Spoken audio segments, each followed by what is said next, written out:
നമുക്ക് രാജിയോടൊന്ന് ചോദിച്ചാലോ? നല്ല പൊന്നു മോളെ, ഇപ്പൊ കിട്ടും കാശ്. അല്ല, അവളുടെ കല്യാണത്തിന് വേണ്ടിയല്ലേ ലോൺ എടുത്ത്. അപ്പൊ അടയ്ക്കേണ്ട ഉത്തരവാദിത്തം അവക്കുണ്ട്. ആ, അങ്ങോട്ട് എന്നാ ഇല്ലാത്ത കടത്തിന്റെ കഥയും പറഞ്ഞ് അവള് നമ്മളോട് കാശ് വയ്ക്കും. അപ്പഴാ എടാ, മുഴുവനല്ലടാ. ഇപ്പൊ ജപ്തി ഒഴിവാക്കാൻ 4 ലക്ഷം കിട്ടിയാ ഓക്കെ. അത് അവള് വിചാരിച്ചാൽ ഈസി ആയിട്ട് നടക്കും. അത് നിന്റെ കിട്ടുമ്പോ തിരിച്ചു കൊടുത്താ പോരെ. ഞാൻ ജീവിച്ചിരിപ്പുണ്ടോന്ന് പോലും അന്വേഷിക്കാത്ത ആളാണ് ലോൺ അടക്കാൻ പോണത്. നിങ്ങൾ നടക്കണ കേസ് വല്ലതും പറയാൻ ചേട്ടാ. എടാ, ഒന്നുമില്ലേലും നിന്റെ കൂടപ്പുറപ്പല്ലേ, ഇപ്പൊ വല്ല മാറ്റം വന്നെങ്കിലാ ഒന്ന് പോയി ചോദിച്ചു നോക്കടാ. ആ, എന്നാ പോയി ചോദിക്കാം. ആത്താണ് നമ്മളെന്ത് ചോദിക്കുന്നു? രാജി കെട്ടിടക്കിന് കാശ് എടുത്ത് തരുന്നു, നമ്മൾ ബാങ്കി കൊണ്ടുവരുന്നു, എല്ലാം സൊള്ളാവുന്നു. അങ്ങനെയുണ്ട്. പിന്നെ രാജി കാശ് തരുമ്പോ കൂടുതൽ ഉണ്ടെങ്കിൽ അത് തിരിച്ചു കൊടുക്കാൻ നിൽക്കണ്ടോ? നല്ലേ രാജേഷ്,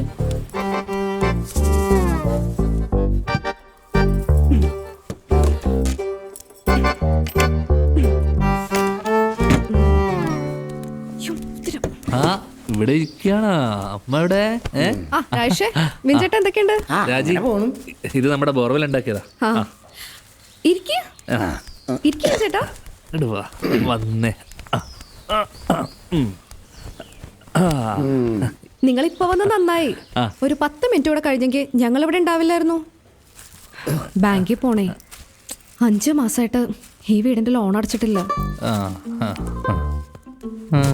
അല്ല, രമേശൻ വിചാരിച്ച എന്റെ വിൻചേട്ടാ പറയുമ്പോ ചേട്ടൻ ഗൾഫിലാണ്.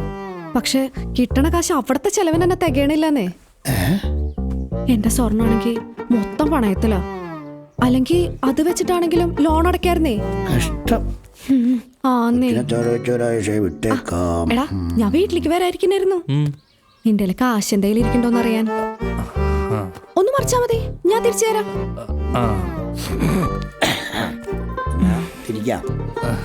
ഞങ്ങളെന്നാ പിന്നെ ഇറങ്ങട്ടെ.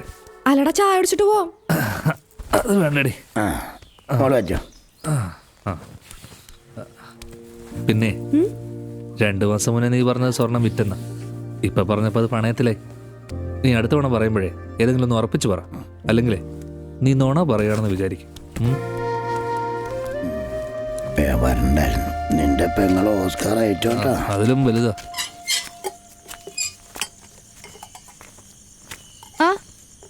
ഞാൻ കുറച്ച് മുന്നേ കൂടെ വല്യമ്മച്ചോട് ചോദിച്ചേ ഉള്ളൂ, നിങ്ങളെ കണ്ടില്ലല്ലോന്ന്. ഇതെവിടെ പോയ ചേച്ചിയുടെ വീട്ടിൽ പോയാ? എന്റെ കൊച്ചേ വയറ്റിളക്കം പിടിച്ച ആശുപത്രിയിലായിരുന്നു. ഓ, അല്ല, നിങ്ങൾ ഉണ്ണിയപ്പം കഴിച്ചായിരുന്നോ? ഉണ്ണിയപ്പോ ഇന്നലെ നമ്മുടെ സുരേഷിന്റെ ഇത് മേടിച്ച് അയില കഴിച്ചിട്ടാണ്. അത് അമ്മോണിയിട്ടതായിരുന്നു, അങ്ങനെ പറ്റിയതാ. അല്ല, നിങ്ങൾ ഇന്നലെ അവന്റെ ഇത് മീൻ മേടിച്ചല്ലേ? ആ, മേടിച്ചല്ലോ. എന്നിട്ട് ഇളകിയില്ലേ? ഓ, എറിഞ്ഞു തോറ്റി അമ്മച്ചി. ഞങ്ങള് കാലത്തൊട്ട് കക്കൂസിന്റെ വാതൊക്കെ കസരിട്ട് ഒറ്റിരിപ്പായിരുന്നു. ഒരു കണക്കിനാണ് എനിക്ക് ആശുപത്രി പോയത്. അതെ, ഇനി തൊട്ട് സുരേഷിന്റെ ഇത് മീൻ മേടിക്കണ്ടാട്ടാ. അത് പറയാനാണ് ഞാൻ ഇങ്ങോട്ട് വന്നത്. ഇന്ന് പോട്ടെ, പറ്റുന്നില്ല, വയറങ്ങോട്ട് ശരിയായിട്ടില്ല. അപ്പോ ഉണ്ണിയപ്പം കഷ്ടമായി പോയി.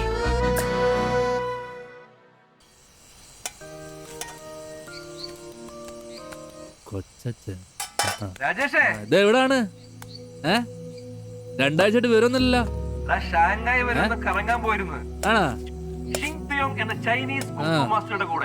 ഈ പറഞ്ഞ ആണാണോ പെണ്ണാണോ? കൊച്ചു കള്ളാ. ഓ കൊള്ളാം. എന്ത് പറയാ, ട്രോഫികളുടെ താലപ്പൊലിയെന്ന് അറിയാലോ. അതിനിടയിൽ ഒരു മെഗാ ബമ്പർ ട്രോഫി വന്ന് വിട്ടിട്ടുണ്ട്. ആ രാജിയുടെ കല്യാണത്തിന് ഞാൻ ലോൺ എടുത്തില്ലായിരുന്നോ? അതിപ്പോ ജപ്തി ആയിട്ടുണ്ട്.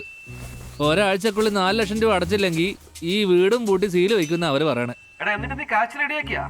എവിടെ നോക്കണുണ്ട്. ആ, ഒരു സെക്കൻഡ്. ദിനേശ് ഏട്ടൻ, ബ്രോക്കർ. ഇവിടെ ദാസേട്ടൻ. ഓ, ചൈനയിൽ. ദാസേട്ടാ, എന്തുണ്ട് ചൈനയിൽ വിശേഷങ്ങൾ? അടിപൊളി. ആഹാ, എന്തായി നിന്റെ കല്യാണ കാര്യങ്ങളൊക്കെ? ഒരു രക്ഷയില്ലേട്ടാ, കുറവാണ്. ഇപ്പോഴത്തെ പിള്ളേരല്ലേ ഒളിച്ചോട്ടോടെ ഫാഷൻ. പിന്നെ കെട്ടാതെ നിൽക്കണ കുറെ ഉണ്ട് ഇവിടെ. അതിനൊക്കെ ഓരോരുത്തരും കൊന്നിട്ട് ജയിലിലും പോവും. ഒരു വല്ലാത്ത അവസ്ഥ. നിങ്ങളെപ്പോലെ വല്ല രാജ്യത്ത് ചുറ്റിക്കറങ്ങി നടന്നാ മതിയായിരുന്നു. ഒന്നും അറിയണ്ടല്ല, ഒറ്റത്തടി പരമസുഖം. നമ്മുടെ രാജേഷിന്റെ കാര്യം വല്ലതും നടക്കുക? ഒരുപാട് നോക്കുന്നുണ്ട് ചേട്ടാ. ഒന്നും കൂടെ നോക്കണില്ല. പെട്ടെന്ന് കണ്ടുപിടിക്കേ, അല്ലെങ്കിൽ ചെറുക്കൻ ചിലപ്പോ റബറങ്ങാ പോലെ നിന്ന് പൊട്ടും. തന്നെ അതെ, മതി മതി വെച്ചോ. റേഞ്ച് പോണത് കട്ട് ചെയ്ത് ഞാൻ പിന്നെ വിളിക്കട്ടാ. ആ ശരി ശരി, ഗുഡ് നൈറ്റ്. മതി വിളിച്ചത്, പറഞ്ഞ കാര്യം പറ.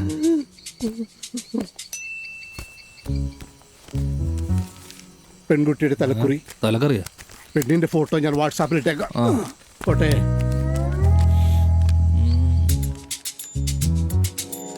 അനുപമ അനിഴം.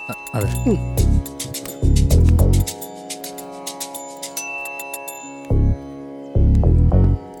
എൻ്റെ പൊന്നു ഷിബു ജോത്സനെ ജപ്തി ഒഴിവാക്കാൻ വേണ്ടിയിട്ടാണ്, ചേരില്ല എന്ന് മാത്രം പറയരുത്. ജപ്തി ഒഴിവാക്കാനായിട്ട് കല്യാണോ? അല്ല, 5 ലക്ഷം സ്ത്രീധനം കിട്ടും, അതാ കവി ഉദ്ദേശിച്ചേ. അതാണല്ലേ. സംഗതി പെൺകുട്ടിക്ക് ചൊവ്വാദോഷം തന്നെയാ. പക്ഷെ ലഗ്നത്തിൽ 7-8 ഭാവത്തിലാണ്. തന്റെ ചൊവ്വയായിട്ട് ചേരില്ല എന്ന് മാത്രമല്ല, കെട്ടിയാൽ തന്റെ തലയും തെറിക്കും. വേറെ നോക്കുന്നതായിരിക്കും ഉത്തമം. ആ ഫോട്ടോ ഉണ്ടോ? പെണ്ണിന്റെ ഫോട്ടോ കാണിച്ചു കൊടുക്കുക. എങ്ങനെയുണ്ട്? ശരി, ഒന്ന് നോക്കിയേ. ഈ ഫോട്ടോ ജ്യോത്സ്യത്തിനാണോ? ഏയ്, വെറുതെ ഒന്ന് നോക്കാനാ. നല്ല രസമാണ്, കണ്ടോണ്ടിരിക്കാലോ. ദക്ഷിണ ദക്ഷിണേ പറ്റില്ലായിരിക്കും, ഫോളോ പറഞ്ഞു എടുത്ത് വന്നപ്പോ ഞാൻ പറഞ്ഞു അയാൾക്കൊന്നും അറിയാൻ പാടുന്നത് വെറുതെ ഇപ്പൊ പറഞ്ഞേ. സമയം കളഞ്ഞു. നീ വന്നേ വേറെ വണ്ടി എടുക്കില്ല, വണ്ടി എടുക്കില്ല. ഒരു മിനിറ്റ്. കൊച്ചച്ഛനാ? ആ കൊച്ചച്ചാ. അക്കൗണ്ടിലേക്ക് 4 ലക്ഷം രൂപ ഇട്ടിട്ടുണ്ടേ. ആണാ? വേണ്ടായിരുന്നു, ഞാൻ അല്ലെങ്കിൽ കൊച്ചച്ഛന് കുറെ പൈസ തരാനുണ്ടല്ലോ. നീ ഇപ്പൊ തന്നെ കാശ് എന്റെ അക്കൗണ്ടിൽ തിരിച്ചയച്ചേ. അത് കൊച്ചച്ഛന് സങ്കടാവൂലേ? അല്ല, സന്തോഷമുള്ളൂ. എനിക്ക് സന്തോഷമില്ല. നീ കൂടുതൽ വേഷം കെട്ടാണ്ട് ആ കാശ് എടുത്ത് വേഗം പോയി ബാഗ് അടയ്ക്കാൻ നോക്കണം. ഓക്കെ ഓക്കെ, അപ്പൊ ശരി, ഓക്കെ. കിട്ടിയതോ? പെട്ടെന്ന് ബാങ്കിലേക്ക് കിട്ടും. ഇവിടെയൊക്കെ ആകുമ്പോ ബോട്ടും വരും, വഞ്ചിയും വരും. ये पूरा तुम्हारा प्रॉपर्टी है?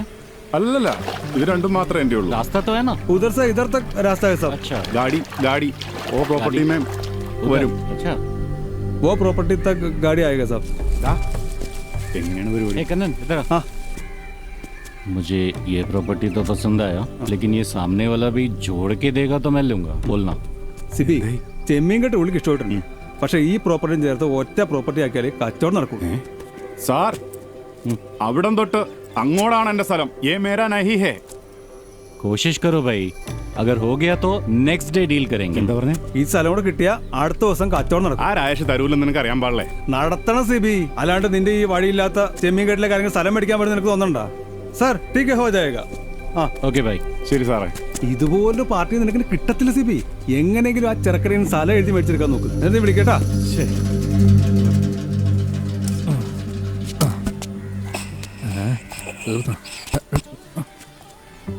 രാജേഷേ, എന്തൊക്കെയുണ്ട് മോനെ? ഉള്ളതൊക്കെ ഉണ്ട്. എന്നിട്ട് അങ്ങനെയല്ലല്ലോ കേട്ടത്. എന്ത്? വയറിളകിന്നോ, ലൈസൻസ് പോയെന്നോ, എന്താണ്? ചേട്ടൻ ഇപ്പൊ എന്താ വേണ്ടേ? അത് നിനക്കറിയാലോ. നടപടിയാവില്ലെന്ന് ഞാൻ എത്ര തവണ പറഞ്ഞാണ്. എന്റെ രാജേഷേ, ബാങ്കിലെ കടം, ഡെയിലി പലിശക്കാരുടെ പിരിവ്, പിന്നെ കച്ചവടമില്ല, മൊത്തത്തിൽ വള്ളിക്കെട്ടാണ്. നിനക്ക് ഇതിന്നൊക്കെ ഒരു മോചനം വേണ്ടേ മോനെ? വേണ്ട. ഒത്തില്ല.